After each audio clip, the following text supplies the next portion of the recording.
Hi friends, Pandian store serial இனி வரப்போகிற எபிசோட்ஸ்க்கு அப்புறமா தான் இந்த வீடியோவில் பார்க்க போகிறோம். வாங்க ஃப்ரெண்ட்ஸ் பார்க்கலாம். இப்போது ராஜியும் கதிரும் வெளியில் போயிருக்காங்க. ஸோ கதிர் வந்து வெளியில் கூட்டிகிட்டு போய் ராஜிக்கு ட்ரெஸ் எடுத்து கொடுக்குறாங்க. ஹோட்டலுக்கு கூட்டிகிட்டு போகிறாங்க. அது மட்டும் இல்லாமல் நைட்டு ஐஸ்கிரீமு இதெல்லாம் வந்து ஜாலியாக சாப்பிட்டுட்டு சுற்றிட்டு வராங்க. இதெல்லாம் மயிலுக்கு பயங்கர பொறாமையாக இருக்குது. ஸோ எப்படியாச்சும் வீட்டில் இந்த விஷயத்த மாமா கிட்ட சொல்லி பயங்கரமாக வந்து சண்டையை உண்டாக்கணும் அப்படின்னு மயில் நினைக்கிறாங்க. ஏன்னா இப்போது நம்ம அமைதியாக இருக்க தான் சரவணன் மாமா நம்ம தலைமையில ஏறி உட்காந்துக்கிட்டே போகிறாரு. நம்மளோட விஷயத்த வெளியில் சொல்லி பிரச்சனையை உண்டாக்கிடுவார். அதுக்கு முன்னாடி நம்மளுடைய பிரச்சனை வெளியில் வரக்கூடாது, நம்ம பிரச்சனையில் இன்வால்வ் ஆகவே கூடாது அப்படின்னா இந்த வீட்டில் அடுத்தடுத்து வேறு ஏதாச்சும் பிரச்சனை இருந்தால் நம்மளை கண்டுக்க மாட்டாங்க அப்படின்னு மயில் நினைக்கிறாங்க. ஸோ வந்து நாம் ஒரு நாள் கூட இந்த மாதிரி போனதே இல்லை. ஒரு தடவை ஸ்நாக்ஸ் வாங்கினதுக்கே அந்த சண்டை போட்டாங்க. வீட்டில் தெரிஞ்சதுக்கு இப்போது ராஜியும் கதிரும் போயிருக்காங்க. இந்த விஷயத்தை பற்றி மாமா கிட்ட பேசலாம் அப்படின்னு மயில் நினைக்கிறாங்க. அதாவது நைட்டு வந்து பாண்டியன் வந்து கடையிலேருந்து வந்துடுறாரு. கடையை பூட்டிட்டு பழனியும் வராங்க, சுகன்யாவும் இருக்காங்க. அதுக்கப்புறம் வாடா சாப்பிடலாம் அப்படின்னு சொல்லிட்டு கூப்பிடும்போது, இல்லைக்கா எனக்கு பசி இல்லை, நான் அப்புறமா சாப்பிட்டுக்கிறேன் கொஞ்ச நேரம் கழிச்சு அப்படின்னு சொல்லிட்டு பாண்டியன் அங்கே சாப்பிட்றதுக்கு உட்காந்துட்ருக்காரு. ஸோ அதனால் வந்துட்டு பழனி வந்து அமைதியாக போயிடுறாரு. சுகன்யாவுமே இருந்துக்கிட்டு ஏன் பசிக்கல அப்படின்னு சொல்லிட்டு கூடவே போயிடுறாங்க. ஸோ இப்போது இங்கே சாப்பாடு வந்து கோமதி வந்து பரிமாறுறாங்க நம்ம பாண்டியனுக்கு. ஸோ மயில் வந்து உள்ளேருந்து எடுத்துகிட்டு வந்து வச்சுட்ருக்காங்க. ஸோ சரவணன் இன்னும் வீட்டுக்கு வரல. ஸோ கடையில் தான் இருக்கார், கடையை பூட்டிட்டு வரணும் அப்படின்றதுக்காக. அப்போ தான் இங்கே கோமதி வந்துக்கிட்டு வெளியே மழை வர மாதிரி இருக்குது, நான் போய் மேலே மாடியில் துணியெல்லாம் எடுத்துகிட்டு வரேன், நீ மாமாவுக்கு சாப்பாடு வேணும்னு பார்த்து கவனிமா அப்படின்னு சொல்லிட்டு மயில்கிட்ட சொல்லிட்டு மேலே போகிறாங்க. கோமதியுமே இருந்துக்கிட்டு சரிங்க அத்தா அப்படின்னு சொல்லிட்டு மயிலுமே இருக்காங்க. அதுக்கப்புறம் பாண்டியன் சாப்பிட்டுக்கிட்டு இருக்கும்போது, என்னப்பா இன்றைக்கி சமையல் யார் சமைச்சது, நல்லா இருக்குது அப்படின்னு சொல்லிட்டு இருக்காங்க. அதுவா மாமா நானு அத்தை சேர்ந்துதான் சமைச்சோம் அப்படின்னு சொல்லிட்டு, நல்லா இருக்குப்பா அப்படின்னு சொல்லிட்டு சாப்பிட்டுட்டு இருக்காங்க. ஆமாம் எங்கே இன்னும் யாருமே வீட்டில் அழகானோம் அப்படின்னு சொல்லிட்டு இருக்காங்க. யாரா மாமா கேட்குங்க அப்படின்னு. அதான்ப்பா கதிர், ராஜி, அரசி யாருமே காணும் அப்படின்னு. அரசி அப்போவே சாப்பிட்டுட்டு ரூம்குள்ளே படிக்கணும்னு சொல்லிட்டு போயிட்டாமாம்மா அப்படின்னு சொல்லிட்டு மயில் சொல்லிட்டு இருக்காங்க. கதிரராஜ் எங்கே வீட்டுக்கு வராங்க, அவங்க காலையிலேருந்தே வீட்டுக்கு வரலையே, அவங்க ஒரே ஜாலியால் ஊர் சுற்றிட்டு இருக்காங்க அப்படின்னு சொல்லிட்டு மயில் சொல்கிறாங்க. இதை கேட்டு பாண்டியனுமே இருந்துக்கிட்டு, என்னப்பா சொல்கிற நீ அப்படின்னு சொல்லிட்டு, கோமதியாச்சும் பாண்டியன்கிட்ட விஷயத்த சொல்லியிருந்தா பக்குவமாக எடுத்து சொல்லி அவன் ஏதோ வெளியில் கூட்டிகிட்டு போயிருக்கான், பொண்டாட்டிக்கு ஏதோ வாங்கி கொடுக்குறான், ஏதோ வந்து 2 பேரும் ஒத்துமையாக இருக்காங்க அப்படி இப்படின்னு சொல்லி புரிகிற மாதிரி பாண்டியனுக்கு எடுத்து சொல்லி பிரச்சனை இல்லாமல் பண்ணியிருப்பாங்க. ஆனால் எப்படி சொன்னால் பிரச்சனை வருமோ அந்த மாதிரி இந்த மயில் வந்து இப்போ பாண்டியன்கிட்ட சொல்லிட்டு இருக்காங்க. பிரச்சனை வரணும் அப்படின்றதுக்காகவே. என்ன அப்படின்னா, அவங்க ஆமாம்மாம்மா காலையிலேருந்தே கதிரும் ராஜும் வீட்டுக்கு வரல, கதிர் இருக்கான்ல ட்ராவல்ஸை வந்து பழனி சித்தப்பாவை பார்த்துக்க சொல்லிட்டு இவங்க 2 பேரும் வெளியில் போயிருக்காங்க. அதான் இப்போ தனியாக ட்ராவல்ஸ் ஆரம்பிச்சிட்டாங்கல்ல, அவங்கக்கிட்ட கொஞ்சம் பணம் வருது, பணம் வந்த உடனே இதோ செந்தில் தம்பி மாதிரி எப்படி செலவு பண்ணலாம் அப்படின்னு சொல்லிட்டு கிளம்பிட்டாங்க. ஷாப்பிங் போயிட்டு ராஜுக்கு ட்ரெஸ் எல்லாம் எடுத்துகிட்டு அதுக்கப்புறம் ஹோட்டலுக்கு சாப்பிட போயிட்டு அதுக்கப்புறம் நைட்டுக்கும் சாப்பிட வரமாட்டோம் அப்படின்னு சொல்லிட்டு நைட்டும் வந்து எங்கேயோ சுற்றிட்டு இருக்காங்க மாமா. அப்படியே படத்துக்கு இது போயிட்டு வருவாங்களா என்னன்னு தெரியல.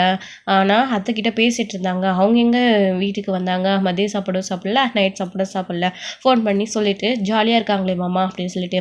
ஏமாம்மா இதெல்லாம் உங்ககிட்ட சொல்லியிருக்கணும்ல, ட்ராவல்ஸ் ஆரம்பித்ததும் கதிர் தம்பிக்கிட்ட கொஞ்சம் பணம் இருக்குன்னு உடனே கதிர் தம்பி எல்லாத்தையும் வந்து அவங்களே பண்ணிக்கலாமா, இப்போ பணம் வருது அப்படின்னா வீட்டில் வந்து கொடுக்கணும்ல மாமா அப்படின்னு சொல்லிட்டு இங்கே நம்ம மயில் வந்து சொல்லிட்டு இருக்கவும், இப்போது பாண்டியனுக்கு கோவங்கமாக வருது. என்ன தனியாக பிஸ்னஸ் பண்ண ஆரம்பித்ததும் அந்த அளவுக்கு ஆகிட்டான் அவன், ஏதோ பொறுப்பானவன் நினச்சா இப்படி பண்ணுறானா அப்படின்னு சொல்லிட்டு இங்கே பாண்டியன் வந்து சொல்லிட்டு இருக்கவும், ஆமாம் மாமா உங்ககிட்ட சொல்லாமல் கூட இந்த மாதிரிலாம் பண்ணிகிட்ருக்காங்க, அதுவும் வீட்டில் இருந்து போகிறதுக்கு முன்னாடி அத்தைக்கிட்ட இப்படின்னு விஷயத்த சொல்லிட்டு போயிருந்தா கூட பரவாயில்ல மாமா, அவங்க போயிட்டு ஷாப்பிங் பண்ணிவிட்டு அதுக்கப்புறம் தான் ஃபோன் பண்ணியே சொல்கிறாங்க மாமா அப்படின்னு சொல்லிட்டு நடந்த விஷயங்களை வந்து ஊதி பெருசாக்கி மயில் வந்து பாண்டியன் கிட்ட பயங்கரமாக வந்து போட்டு கொடுத்துட்றாங்க. இதை கேட்ட பாண்டியன் மீந்துக்கிட்டு பயங்கரமாக வந்து கோவப்பட்டுட்டு இருக்காங்க. அதுக்கப்புறம் நம்ம சரண் வந்து இது எல்லாத்தையுமே கேட்டுடுறாங்க. அதாவது கடையை மூடிட்டு வந்தவர் மயில் பேசிகிட்டு இருக்கிற விஷயத்தை எல்லாத்தையுமே கேட்டுடுறாங்க. கேட்டு இங்கே பயங்கர கோவத்தோடு முறைச்சி பார்த்து நின்றுட்டுருக்கவும் மயில் அப்போ தான் எல்லா விஷயத்தையும் சொல்லி முடிச்சுட்டு திரும்பி பார்த்தா சரவணன் அங்கே நிற்கிறாரு. சரவணனை பார்த்த உடனே கோவத்தோட, சரிங்க மாமா உங்களுக்கு வேறு ஏதாச்சும் வேணுமா, இருங்க மாமா நான் சாம்பார் கொண்டு வரேன் அப்படின்னு சொல்லிட்டு உள்ளே போயிடுறாங்க கிச்சனுக்கு. அதுக்கப்புறமே பாண்டியன் வந்து சரவணனை பார்க்குறாங்க. வாண்டா சரவணா அப்படின்னு சொல்லிட்டு, கடையெல்லாம் பூட்டிட்டியா அப்படின்னு. எல்லாம் பூட்டியாச்சுப்பா அப்படின்னு சொல்லிட்டு, அப்பா இங்கே பாருங்கப்பா, நீங்கள் பேசிட்டு இருந்ததெல்லாம் நான் கேட்டுட்டு தான்ப்பா வந்தேன். தம்பி அப்படிலாம் பண்ணியிருக்க மாட்டான்ப்பா. தம்பி மேலே கோவப்படாதீங்க. அவன் உண்மையிலே அவங்க கேட்காம எதுவுமே செய்ய மாட்டான்ப்பா. அதான் ஃபோன் பண்ணி அப்பா அம்மா கிட்ட விஷயத்த சொல்லிட்டு தானே கதிரும் ராஜும் வெளியில் போயிருப்பாங்க. அது மட்டும் இல்லாமல் ராஜுக்கும் கதிர்க்கும் கல்யாணம் எப்படி நடந்துச்சுன்னு நம்ம எல்லாருக்குமே நல்லா தெரியும்ப்பா. அந்த பிள்ளைகிட்ட போட்டுக்கிறதுக்கு வேறு மாற்றிக்கிறதுக்கு ட்ரெஸ் இருக்கோ இல்லையோ, நானே நிறைய தடவை பார்த்துருக்கேன்ப்பா. ராஜி போடுற ட்ரெஸ்ஸை தான் மாற்றி போட்டுக்கிட்டு இருந்துச்சு. ஒரு வேளை அதுக்காக இது வெளியே கூட்டிகிட்டு போய் அந்த பிள்ளைக்கு துணி வாங்கி கொடுக்கணும்னு நினச்சானே நம்ம தம்பி. அதுக்காக மயில் சொல்கிறத கேட்டுட்டு நீங்கள் கதிர்கிட்ட பிரச்சனை எல்லாம் பண்ணாதீங்க அப்படின்னு சொல்லிட்டு இங்கே சரணம் சொல்லிட்டு இருக்கவும், என்னடா நாங்கள் பேசிகிட்டு இருக்கிற விஷயத்தெல்லாம் ஒட்டு கேட்டியா? என்னடா நினச்சிட்டு இருக்க உன் மனசில்? அந்த பிள்ளையே நீ தப்பாக நினச்சிக்கிட்டு கோவப்பட்டு சண்டை போட்டுட்ருக்க. அந்த கோவமே உன் மேலே இருந்து எனக்கு இன்னும் போல. அதுக்குள்ளே உன் தம்பிக்கு சப்போர்ட் பண்ணிட்டு நீ வரையா? அவன் என்கிட்ட சொல்லாமல் ஜாலியாக ஊர் சுற்றிட்டு செலவு பண்ணிட்டு இருக்கான். தனியாக ட்ராவல்ஸ் ஆரம்பிக்க ஆரம்பிச்சிட்டாருல, துரை சம்பாதிக்க ஆரம்பிச்சிட்டாரு. அது மட்டும் இல்லாமல் இந்த விடா போய் சாப்பாடு போட்டுட்டு சம்பாதிச்சிட்டு இருக்கும்போதே அவனுக்கு அவ்வளோ திமிரு இருந்துச்சு. இப்போது பெரிய ட்ராவல்ஸுக்கு ஓனர் ஆகிட்டாரு.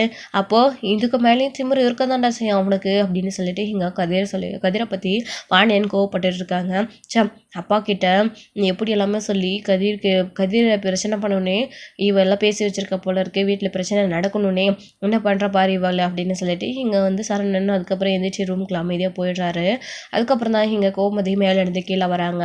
ஏய் எங்கடியும் மகன் அப்படின்னு சொல்லிட்டு கேட்கவும், ஏங்க எந்த மகனை கேட்குறீங்க நீங்கள்? எனக்கு எத்தனை பிள்ளைங்க இருக்காங்க, எங்கடி அப்படின்னு சொல்லி, யாருங்க கேட்குறீங்க நீங்கள் அப்படின்னு, அதான்டி உன் கடிச்ச பையன் கதிர் அப்படின்னு சொல்லிட்டு கேட்கவும், அவன் இன்னும் வீட்டுக்கு வரலங்க. ராஜும் கதிரும் எங்கேயோ வெளியில் போயிருக்காங்களாம். வெளியில் போயிட்டு சாப்பிட்டுட்டு ஏதோ ஷாப்பிங் போயிட்டு வீட்டுக்கு வரதா சொன்னாங்க ஃபோன் பண்ணி அப்படின்னு சொன்னாங்க.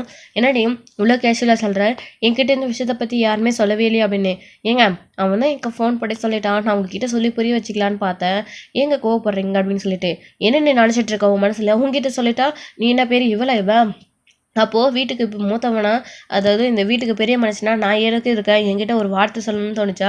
அவன் இஷ்டத்துக்கு சம்பாதிக்க ஆரம்பித்ததும் ஊர் சுற்றிக்கிட்டு அந்த பிள்ளையை கூட்டிட்டு செலவு பண்ணிட்டு தெரிஞ்சா மற்றதெல்லாம் யாரடி பாப்பா? இப்படி இதோ அந்த ரெண்டாவது ஒன்று பண்ணிட்டு போச்சு, எதுக்கும் பொறுப்பு இல்லாமல் சம்பாதிச்ச உடனே எல்லாத்தையும் செலவு பண்ணிட்டு அம்பட்டையும் இப்போ அந்த மீனா பிள்ளையை கூட்டிகிட்டு போய் தனியாக கஷ்டப்படுது. அந்த மாதிரி சம்பாதிக்கிற எல்லாத்தையும் இப்படியே செலவு பண்ணலாம் நினச்சிட்டு இருக்கானம்மா அப்படின்னு சொல்லிட்டு. ஏங்க இப்படி ஏன் இப்போ செந்தில் இழுக்கிறீங்க? இப்போ எதுக்கு கதிர்மலை இவ்வளோ கோவப்படுறீங்க? அவனும் அப்படிப்பட்டவன் கிடையாதுங்க, பொறுப்பாக தான் செலவு பண்ணுவான்.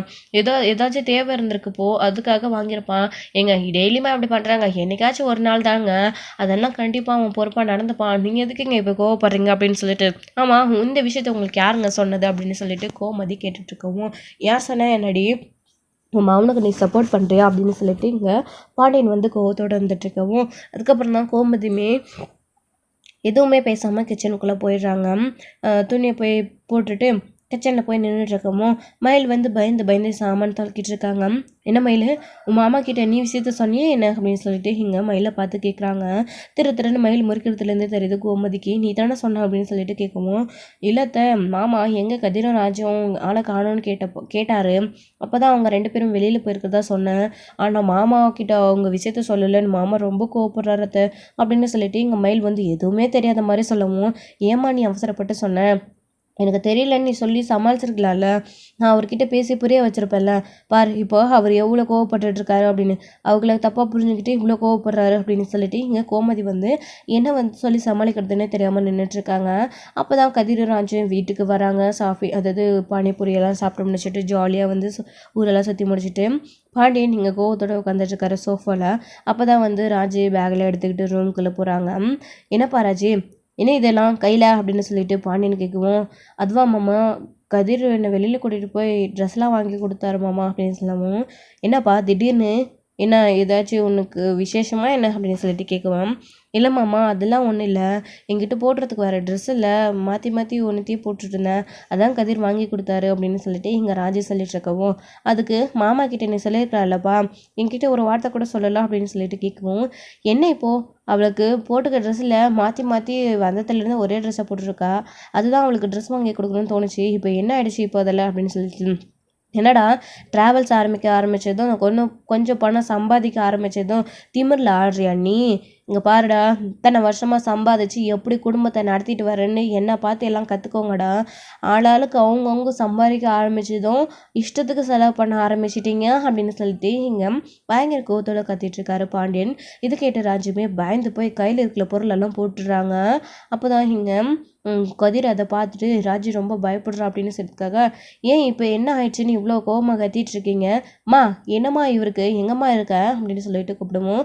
ஐயோ வந்துட்டானா, பிரச்சனை ஆயிடுச்சு போல இருக்கு அப்படின்னு கோபந்தி உள்ளே இருந்து பதறி அடிச்சு வருமோ. என்னடா கதிர், மா இவருக்கு என்னம்மாம்மா, உங்ககிட்ட ஃபோன் பண்ணி நான் சொல்லிட்டு தானம்மா போனேன், ஏம்மா இவர் இப்போ கத்திட்டு இருக்காரு, ராஜுக்கு துணி வாங்கி கொடுத்தல இப்போ என்னம்மா பிரச்சனை அப்படின்னு சொல்லிட்டு இங்கே கோதோட கத்திட்டு இருக்கவும், இப்படி ஆளுக்கு சம்பாதிச்சு அவங்களே செலவு பண்ணிட்டு இருந்தா வீட்டுக்கு பணம்லாம் யார் கொடுக்குறதாம்மா, வீட்டு செலவுன்னு ஒன்று இருக்கு இல்லை அப்படின்னு சொல்லிட்டு இங்கே நம்ம பாண்டியன்னு சொல்லிட்டு இருக்கவும், வீட்டுக்கு என்னம்மா செலவு இருக்கு, அதான் எல்லாம் மளிகை கடையிலேருந்து வீட்டுக்கு வருது அப்படின்னு சொல்லிட்டு இருக்கவும், மளிகை கடையிலேருந்து வீட்டுக்கு வந்தால் என்ன சும்மாவா வருது, அதுவும் பணம் தானடா அப்படின்னு சொல்லிட்டு, ஓ சொந்த கடையிலேருந்தே வீட்டுக்கு மல்லிகை சாமான் எடுத்துகிட்டு வரதுக்கு கணக்கு கேட்குறீங்களா, அப்போது நாங்கள் இந்த வீட்டில் எல்லாருமே வந்து உங்கள் மல்லிகை கடையிலேருந்து சாமான் வர்றதுனால நாங்கள் அதுக்கு பணம் கொடுக்கணுமா அப்படின்னு சொல்லிட்டு இங்கே கதிர் வந்து பிரச்சனையை வேறு மாதிரி கொண்டு போகுவோம். ராஜியுமே இருந்துக்கிட்டு, வேண்டாம் கதிர் ப்ளீஸ் அமைதியாயிரு மாமா, தப்பு தான் மாமா, ப்ளீஸ் மாமா, சாரி மாமா, கோவப்படாதீங்க, நீங்கள் எந்த அளவுக்கு கோவப்படுங்கன்னு தெரியாத மாமா அப்படின்னு சொல்லிட்டு இங்கே ராஜி சொல்லிட்டு இருக்கவும், நீ பேசாதப்பா தவிர என்னென்னமோ பேசுகிறாரு, என்னடா திமுறா அப்படின்னு சொல்லிட்டு, இப்போ தான் அண்ணனோட வலி எனக்கு புரியுது, அண்ணன் அந்த கடையில் எவ்வளோ கஷ்டப்பட்டுருக்கு, இந்த வீட்டில் எவ்வளோ கஷ்டப்பட்டிருக்குன்னு இப்போ தான் புரியுது அப்படின்னு சொல்லிட்டு கதிர் சொல்லவும், அப்படியே பாண்டியனுக்கு பயங்கர கோவம் வருது. அவனே இல்லாததை பொல்லாததெல்லாம் சொல்லி பாண்டியனை அந்த அளவுக்கு வெறுப்பேற்றி கோவப்படுத்தி வச்சிருக்காரு. இப்போ அவரை பற்றி கதிர் பேசின உடனே பயங்கர கோவம் வந்து கதிர் வந்து பாண்டியனை அடிக்கவே, அதாவது பாண்டியன் வந்து கதிர் வந்துட்டு கை ஓங்கிட்டு வந்துடுறாரு அடிக்கிறதுக்கு. கோவம் வந்துட்டு, ஏங்க என்னங்க பண்றீங்க நீங்க அப்படின்னு, பாத்தியாடி துரைக்கு அந்த துரை நடத்துற மாதிரி இப்போ இவரும் நடந்துக்க ஆரம்பிச்சிட்டாரு. அவன் எப்படி இந்த வீட்டில் சொல்லிட்டு போனானோ அந்த மாதிரி தான் இவனும் சொல்லிட்டு இருக்கான். அப்போது நான் இவனுங்களெல்லாம் கொடுமை பண்ணிக்கிட்டு இங்கே உட்காந்துட்டு இருக்கேன்ல, ஏன்டா இப்படி உதாரித்தனமாக செலவு பண்ணுறான் அப்படின்னு கேட்டது இவனுங்களுக்கெல்லாம் தப்பாக போச்சு இல்லை அப்படின்னு சொல்லிட்டு கோவத்தோடு இங்கே பாண்டியன் வந்து கேட்டுட்ருக்காரு. மா இங்கே பாருமா, அப்படியெல்லாம் யாருமே இங்கே சொல்ல வரலம்மா, இப்போ என்னம்மா இவருக்கு பிரச்சனை நீயே கேட்டு சொல்லுமா அப்படின்னு சொல்லிட்டு இங்கே கோவத்தோடு சொல்லிட்டு இருக்கவும், அத்தை அத்தை நீங்கள் ஏன் அத்தை என்னாச்சு அத்தை, மாமா ஏன் அத்தை இவ்வளோ கோவப்படுறாரு, மாமா இங்கே பாருங்கள் கோவப்படாதீங்க, தப்பு தான் மாமா உங்களுக்கு சொன்னது, மன்னிச்சிடுங்க மாமா அப்படின்னு சொல்லிட்டு இருக்காங்க.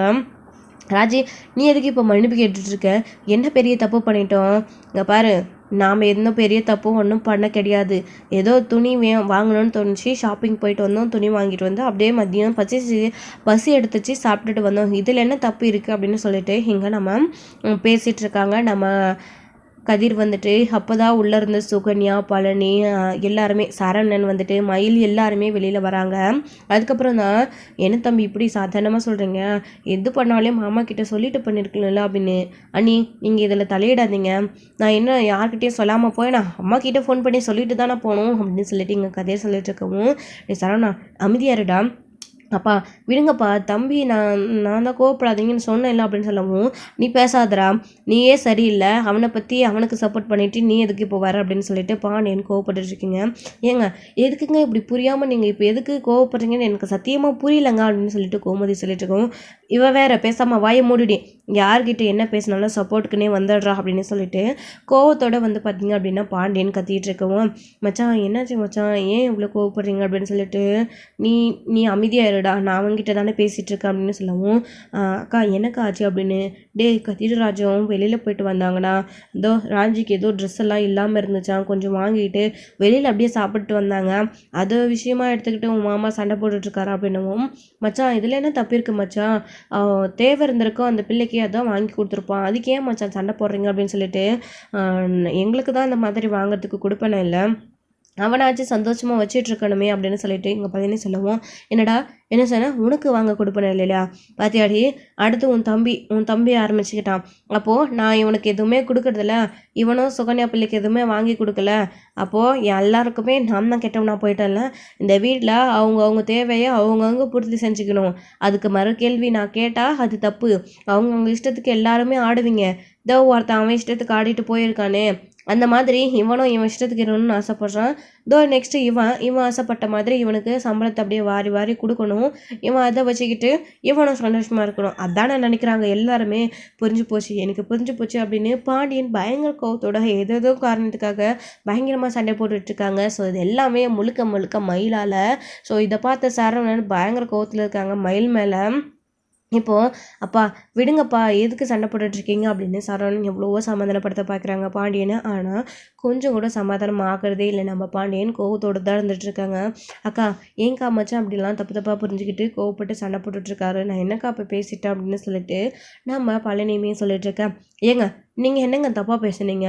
அண்ணன் தான் ஏதோ புரியாமல் பேசிகிட்ருக்கு அப்படின்னா நீங்கள் எதுக்குங்க இப்போது அக்கா கிட்டே இப்படி பேசிகிட்ருக்கீங்க? பாருங்கள் நீங்களே எப்படி பேசிகிட்ருக்காரு மாமா அப்படின்னு சொல்லிட்டு. பின்ன ராஜியும் கதிரும் வெளியில் யார்கிட்டையும் சொல்லாமல் போயிட்டு செலவு பண்ணிட்டு வர்றது தப்பு தானே? அதே பழனியோ இல்லை மயிலோ சரணனோ இந்த மாதிரி பண்ணியிருந்தா மாமா அமைதியாக இருந்திருப்பாரா? கரெக்டாக தானே மாமா பேசுகிறாரு. அது என்ன கதிரும் ராஜ்யம் பண்ணால் மட்டும் அது தப்பு இல்லையா? எதுவும் கேட்கக்கூடாதா? அதே இந்நேரம் நாங்கள் ஏதாச்சும் இந்த மாதிரி பண்ணியிருந்தா மாமா எங்ககிட்ட எப்படி கோவப்பட்டிருப்பாரு? அந்த மாதிரி தானே. இப்போ என் மாமா கேட்குறதுல என்ன தப்பாயிடுச்சு? சொல்லாமல் போனது அவங்களுடைய தப்பு. அதுக்காக இப்போ எதுக்கு எல்லாருமே வந்துட்டு அவங்களுக்கு சப்போர்ட் பண்ணி பேசிகிட்ருக்கீங்க? என் புருஷன் மேலே எதுக்கு கோவப்படுறீங்க அப்படின்னு சொல்லிட்டு சுகன்யாவை பேசவும், ஏம்மா நீ வேற அமைதியாருமா, இதுதான் சமயம்னு சொல்லிட்டு நீ வேற பேசிகிட்டு இருக்காதா அப்படின்னு சொல்லிட்டு இங்கே கோமதியும் கேட்டுட்ருக்கேன். கரெக்டாக தானே சுகன்யா சொல்கிறா அப்படின்னு சொல்லிட்டு இங்கே பாண்டியன் கோவப்பட்டு எல்லாருக்கிட்டேயும் சண்டை போட்டுட்ருக்காரு. இப்போது மச்சான் இங்கே பாருங்கள், நீங்கள் எப்படியாச்சும் சண்டை போட்டுக்கோங்க, நான் உங்கள் விஷயத்தில் தலையிறதில்ல மச்சான். ஏதோ நான் கேட்க போய் எனக்கு தான் நெஷ்டோரமாகுது அப்படின்னு சொல்லிட்டு இங்கே பழனி சொல்லிட்டு இருக்கவும், அதோட இப்போல்லாம் பெரிய ஆள் ஆகிட்டார், அப்படி தானே பேசுவாங்க அப்படின்னு சொல்லிட்டு. ஏங்க இதுக்கு தான் சொன்னேன், நான் அப்போவே கேட்டிங்களா என் பேச்சை? அப்போவே வேண்டாம் வேண்டாம் அந்த கடையை விட்டு வந்துடுங்க, உங்கள் அண்ணனுக்கு கடை ஆரம்பித்து கொடுக்குறாங்க போகலான்னு சொன்னேன், கேட்டிங்களா? இதுக்கு தான் சொந்தமாக ஒரு தொழில் ஆரம்பிக்கணும்னு சொன்னேன். இப்படி வந்து வேலை செஞ்சால் இது இப்படி தான் மதிக்காமல் பேசுவாங்க அப்படின்னு சொல்லிட்டு இங்கே கோமதி அது சுகன்யா வந்து பேசவும், அந்த பிரச்சனை எங்கெங்கேயோ போய் பெருசாக வெடிக்க ஆரம்பிச்சிடுது. ஏனம்மா நீ இப்போ உன் புருஷனுக்காக ஏதோ பேசிகிட்டு இருக்க? என்னடா உன்னை நான் தான் பிடிச்சி வச்சிட்ருக்கேனா? போக வேண்டியது தானே அப்படின்னு சொல்லிட்டு இங்கே பாண்டியன் கேட்கவும், அது இல்லைண்ணா நான் வந்து வேறு மாதிரி சொன்னேன், ஏன்னு நீங்கள் தப்பாக புரிஞ்சுக்கிறீங்க அப்படின்னு சொல்லிட்டு இங்கே நம்ம சுகன்யா வந்து சொல்லவும், ஆக மொத்தத்தில் நான் தான் கையால் ஆகாதவும் அப்படின்னு இங்கே மெயில் கொண்டு போன விஷயம் எப்படி அப்படியோ பெருசாகிடுது. ஸோ இதோட இந்த எபிசோடு வந்து முடிச்சிருக்காங்க. அடுத்தடுத்த எபிசோடில் என்ன நடக்க போகுது அப்படின்றதெல்லாம் வெயிட் பண்ணி நெக்ஸ்ட் ஸ்டோரியில் பார்க்கலாம் ஃப்ரெண்ட்ஸ். தேங்க்யூ.